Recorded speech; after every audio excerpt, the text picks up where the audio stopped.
Hello friends, പത്രമാറ്റിൻ്റെ പുതിയ എപ്പിസോഡിലേക്ക് എല്ലാവർക്കും സ്വാഗതം. അപ്പോൾ മുത്തശ്ശനും മുത്തശ്ശിയൊക്കെ ഇങ്ങനെ കാണുവാണ് ആദർശനെക്കുറിച്ചുള്ള ആ ഒരു വാർത്തയുണ്ടല്ലോ അത്.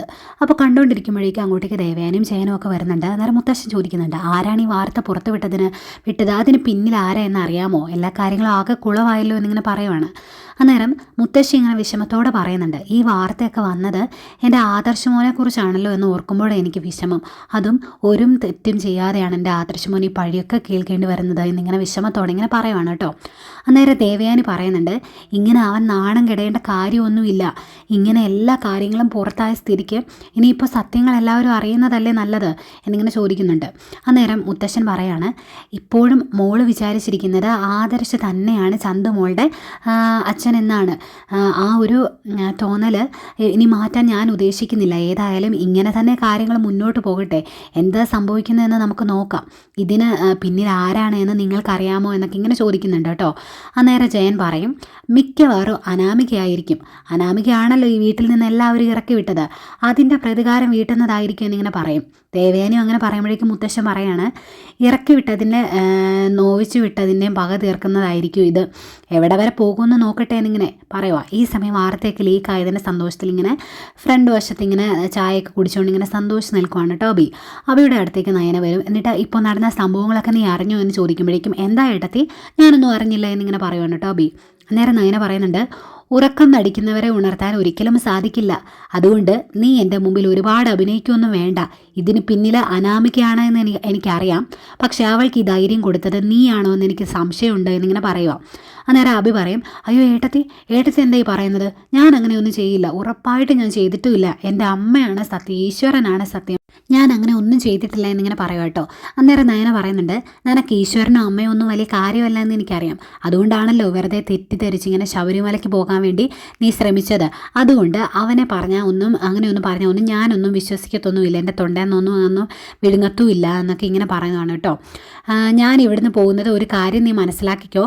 അഭി തെളിവ് സഹിതം നീയാണ് ഇതിന് പിന്നിലെന്ന് എനിക്ക് അറിഞ്ഞിട്ടുണ്ടെങ്കിൽ ഉറപ്പായിട്ടും എല്ലാ സത്യങ്ങളും തെളിവ് സഹിതം തന്നെ നവ്യേശിയും അറിയും. അതിന് അനഘയും കൊച്ചും ഉണ്ട്. അവർ തന്നെ ധാരാളമാണ് ചേച്ചീനെ കാര്യങ്ങൾ പറഞ്ഞ് മനസ്സിലാക്കാൻ. അതുകൊണ്ട് നീ ഒരുപാട് കളിക്കാതിരിക്കുന്നതാണ് നല്ലത്. ആ കളിച്ച് വെച്ചിട്ടുണ്ടെങ്കിലുണ്ടല്ലോ ഈ വീടിന് പുറത്തായിരിക്കും. നീ അതും മറക്കരുത് എന്നൊക്കെ ഇങ്ങനെ പറഞ്ഞ് ഭീഷണിപ്പെടുത്തിയിട്ടാണ് കേട്ടോ നയനെ അങ്ങോട്ട് പോകുന്നത്. പോയി കഴിയുമ്പോഴേക്ക് അഭി ഇങ്ങനെ മനസ്സിൽ ഓർക്കുകയാണ്, ഒരിക്കലും എൻ്റെ പേര് അനാമിക പറയില്ല. പിന്നെ നീ എങ്ങനെ എന്നെ കണ്ടുപിടിക്കുന്നത്? അത് ഓർത്താൽ എനിക്ക് ടെൻഷനൊന്നുമില്ല എന്നിങ്ങനെ പറഞ്ഞിട്ട് ഇങ്ങനെ ചിരിച്ചുകൊണ്ട് ഇങ്ങനെ നിൽക്കുന്നുണ്ട് കേട്ടോ. പിന്നീട് നന്ദുവിനെയാണ് കാണിക്കുന്നത്. നന്ദു ഇങ്ങനെ ധൃതിയൊക്കെ വെച്ചിട്ട് ഇങ്ങനെ കാപ്പി പോലും കുടിക്കാതെ ഇങ്ങനെ വീട്ടിൽ നിന്ന് ഇങ്ങനെ ഇറങ്ങി പോവാം കേട്ടോ. അന്നേരം കനക പറയും, ഇതെന്താ ഇങ്ങനെ പോകുന്നത്? നീ കാപ്പി കുടിച്ചിട്ട് പോയെന്ന് പറയുമ്പോഴേക്കും, അയ്യോ ഇന്ന് പുതിയ CA ചാർജ് എടുക്കും, അതിന് മുമ്പ് എനിക്ക് അങ്ങോട്ട് ചെല്ലണം. പിന്നെ വേറെ കുറേ കാര്യങ്ങൾ കൂടി ഉണ്ട്. ഒരു തെറ്റും ചെയ്യാത്ത ആദർശനെ കുറിച്ചാണ് ഇങ്ങനെ ഒരു ന്യൂസ് പുറത്തേക്ക് വന്നത്. ഇനിയും ഇത് മൂടി വെക്കേണ്ട കാര്യമൊന്നുമില്ല. കാര്യങ്ങളുടെ സത്യാവസ്ഥ എല്ലാവരും അറിയുന്നതല്ലേ നല്ലത് എന്നൊക്കെ ഇങ്ങനെ ചോദിക്കും. അന്നേരം അവിടെ കനകയും ഗോവിന്ദനും പറയുന്നുണ്ട് കേട്ടോ, ആദർശമോൻ ഇതുപോലൊരു അവസ്ഥ വന്നല്ലോ എന്നോർത്ത് ഞങ്ങൾക്ക് സങ്കടമുണ്ട് എന്ന്. പക്ഷേ കനക പറയുന്നത്, ആദർശാണ് തെറ്റ് ചെയ്തത് എന്ന് പറഞ്ഞപ്പോഴും നയന മോളെ ആദർശിൻ്റെ കൂടെ ഉറച്ചു നിന്നു. അതുപോലെ ആയിരിക്കില്ല അഭിയാണ് തെറ്റ് ചെയ്തത് അറിഞ്ഞിട്ടുണ്ടെങ്കിൽ നവ്യ പ്രതികരിക്കുന്നത്. അവൾ അവനെ പിന്നീട് ഭർത്താവായിട്ട് വെച്ചോണ്ടൊന്നും ഇരിക്കത്തൊന്നുമില്ല എന്നിങ്ങനെ കനക ഇങ്ങനെ പറയുന്നുണ്ട് കേട്ടോ. അപ്പോൾ നന്ദു പറയും, ഈ കാര്യങ്ങൾ ഇതുപോലെ മുന്നോട്ട് പോവുകയാണെങ്കിൽ ഞാൻ ഇതിൻ്റെ പുറകെ അന്വേഷിച്ചിറങ്ങും. അഭിയാണോ ഇതിൻ്റെ പിന്നിലെന്ന് എനിക്ക് നല്ല സംശയമുണ്ട്, ആദർശേട്ടനെ ഇങ്ങനെ കൊച്ചാക്കാൻ വേണ്ടിയിട്ട്. അതുകൊണ്ട് തന്നെ ഞാനൊരു അന്വേഷണമായിട്ട് ഇറങ്ങുവാണ്. ഇനിയിപ്പോൾ ന്യൂസ് വന്നേക്കുന്ന ചാനലുകാർ ഇതുപോലുള്ള വാർത്തകൾ മാത്രമേ പുറത്തു വിടാറുള്ളൂ. ഇതുപോലുള്ള വാർത്തകൾ കണ്ടുപിടിച്ച് പുറത്തു വിടുന്നതാണ് അവരുടെ ഒരു രീതി. അതുകൊണ്ട് ഏതെങ്കിലും ഒരു കേസിൽ പെട്ട് അവരെ എൻ്റെ കയ്യിൽ കിട്ടിയിട്ടുണ്ടെങ്കിൽ പിന്നീട് ഒരിക്കലും ഇതുപോലെ ഒരു ന്യൂസ് പുറത്തു വിടില്ലാത്ത അവസ്ഥയിൽ ഞാൻ അവരെ കൊണ്ടെത്തിക്കും എന്നൊക്കെ ഇങ്ങനെ പറഞ്ഞിട്ട് നന്ദു അങ്ങ് പോകുന്നു കേട്ടോ. ആകെ വിഷമിച്ചിങ്ങനെ നിൽക്കുവാണ് കനകയും ഗോവിന്ദനും. പിന്നെ കാണിക്കുന്നത് നന്ദു ഒരു ആളെ ഇങ്ങനെ റോഡിലിട്ടിങ്ങനെ അടിച്ചൊതുക്കുന്നതായിട്ടാണ് കേട്ടോ.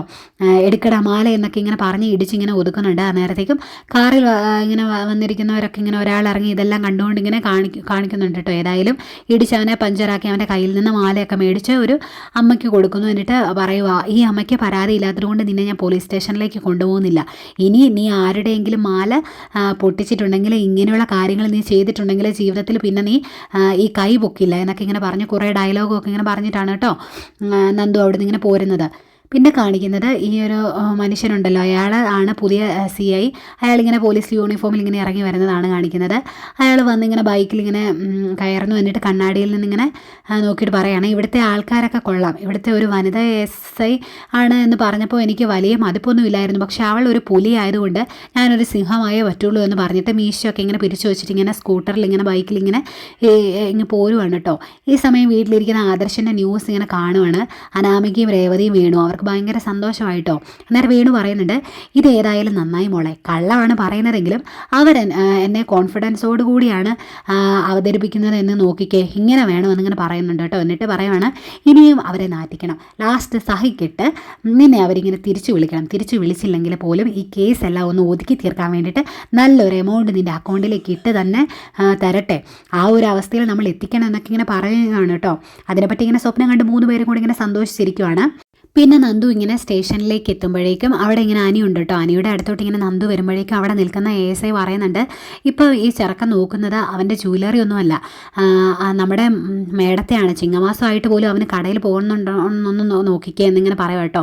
ഏതായാലും അടുത്ത് വന്ന് കുറച്ച് നേരം ഇങ്ങനെ ചിരിച്ചുകൊണ്ട് നിൽക്കും നന്ദു. അതിനിങ്ങനെ എന്നിട്ട് ഇങ്ങനെ പരസ്പരം നോക്കി. എന്നിട്ട് നന്ദു ചോദിക്കുകയാണ്, നീ മെസ്സേജ് അയക്കില്ല, നിൻ്റെ ഫോണില്ല എന്നൊക്കെ പറഞ്ഞിട്ട് ഇന്നലെ രാത്രി നീ മെസ്സേജ് അയച്ചല്ലോ എന്നിങ്ങനെ പറയുമ്പോഴേക്കും, ഇല്ല ഞാൻ അയച്ചില്ല എന്ന് പറയും. അന്നേരം നന്ദു പറയും, ഇല്ലടാ നിൻ്റെ ഫോണിൽ നിന്ന് നീ എനിക്ക് മെസ്സേജ് അയച്ചു, നീ എന്താ മറന്നുപോയോ എന്നൊക്കെ ഇങ്ങനെ ചോദിക്കുമ്പോഴേക്കും അനി പറയുന്നുണ്ട്, ഇല്ല ഞാൻ മെസ്സേജ് അയച്ചിട്ടില്ല, അത് മിക്കവാറും അമ്മയായിരിക്കും, അല്ലെങ്കിൽ ഇതിൻ്റെ പിറകിലെ അപ്പച്ചിയോ അബിയോ ആയിരിക്കും, നിൻ്റെ മനസ്സെന്താണെന്ന് അറിയാൻ വേണ്ടി അവരിങ്ങനെ മെസ്സേജ് അയച്ചതായിരിക്കും എന്നൊക്കെ ഇങ്ങനെ പറയും കേട്ടോ.